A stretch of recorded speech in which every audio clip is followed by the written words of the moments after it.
এসআইআরে 90 লাখ ভোটারের নাম বাদ গেছে। এতে কি হতে পারে, কি হতে পারে না, পাটিগণিত অনুযায়ী কি অনেকে বলছে বিজেপি এগিয়ে যাবে, এটা সহজেই অনুমেয় পাটিগণিত অনুযায়ী।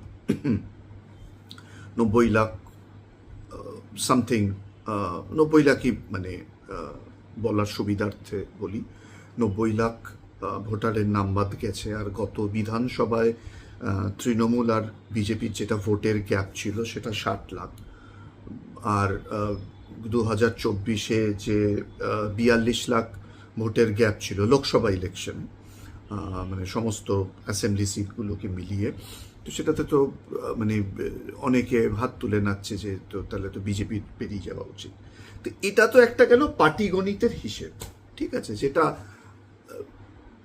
কিন্তু ইলেকশনের রেজাল্ট তো শুধু পাটিগণিতের উপর নির্ভর করে না, এখানে একটা আর্টের ব্যাপারও আছে। মানে art and science is equal to what, সেই আর্ট ব্যাপারটা আমরা পরে ডিসাইফার করার একটু চেষ্টা করব।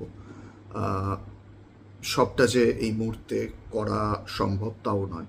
তো আগে ম্যাথামেটিক্সের যে পার্টটা আছে সেটা আগে বলি। তো 90 লাখ যে ভোট, মানে এই যে বাদ গেছে, তো এই 90 লাখ ভোটের মধ্যে আবার অনেকে বলছে significant portion of Muslim vote সেটাও বাদ গেছে। মুর্শিদাবাদ জেলা, মালদা জেলা, এগুলোতে প্রচুর ভোট বাদ, মানে প্রচুর, সব থেকে বেশি বোধ হয়, আমি যদি খুব ভুল না করি, মুর্শিদাবাদ জেলায় 5.5 লক্ষ, মানে শুধু মুর্শিদাবাদ জেলাতেই বাদ গেছে। মালদা জেলাতেও একটা সিগনিফিকেন্ট পোর্শন ভোটার বাদ গেছে। কলকাতা জেলাতে, সেটা মুসলিম প্রধান না হলেও কলকাতা জেলাতে প্রচুর ভোটারের নাম বাদ গেছে। তার মানে আমরা অনেকে ধরে নিচ্ছি যে এই 90 লাখ, এই 90 মানে তৃণমূল, এই এন্টায়ার 90 লাখের 90 লাখ তৃণমূলই ইউজ করতো। ব্যাপারটা তা নয়। এন্টায়ার 90 লাখ তো তৃণমূল ইউজ করতে মানে করতো না। আবার বিজেপি কি অ্যাডভান্টেজিয়াস পজিশনে নেই? ডেফিনেটলি আছে। অঙ্কের নিরিখে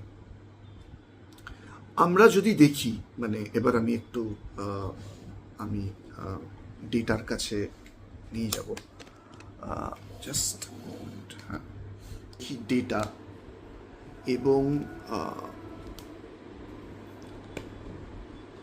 2021 সালে জাস্ট আমি একটুখানি বাড়িয়ে রাখছি যাতে সুবিধা হয়। 2021 সালে তৃণমূল